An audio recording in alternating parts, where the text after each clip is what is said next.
Je suis sûr que vous ne savez pas comment cet énorme Tchad de Frédéric Mistral s'est opposé à la République française pour défendre la langue provençale. Au XIXe siècle, notamment sous Jules Ferry, la République cherche à faire du français la langue nationale. Pour cela, la République ne va pas hésiter à détruire les langues régionales et parfois avec beaucoup de violence. Si un enfant parlait le provençal, l'occitan ou toute autre langue régionale pendant la récréation ou en cours, il pouvait être puni par un corps enseignant souvent très hostile. Les punitions pouvaient être des moqueries cruelles, des humiliations, voire quelquefois des violences physiques. Pour Mistral, c'est inacceptable.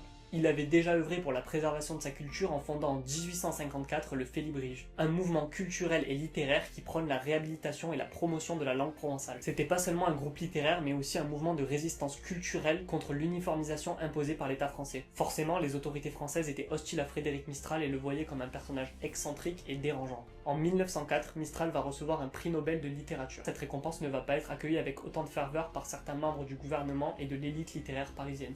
Mistral est vu simplement comme un poète régionaliste. Tu m'étonnes quand le mec porte ses couilles et déclare, je cite, le français a été imposé par la force, la Provence ne l'acceptera que comme une langue d'appoint, ou encore, ceux qui parlent la langue de leur père, c'est eux qui ont le droit de dire je suis. Pourtant, Mistral n'était pas fondamentalement opposé à l'idée d'une France unie, mais pour lui cela ne devait pas se faire au détriment de l'identité culturelle de chaque région. C'est d'ailleurs pour ça que Mistral était monarchiste, pour lui l'ancien régime offrait beaucoup plus de liberté culturelle. Si vous étiez pas encore convaincu que c'était un énorme Tchad, Mistral pensait que la République en essayant de détruire les langues régionales cherchait également à détruire l'histoire des régions et leurs racines. Et forcé de constater que plus de 100 ans après sa disparition, le temps lui a malheureusement donné raison.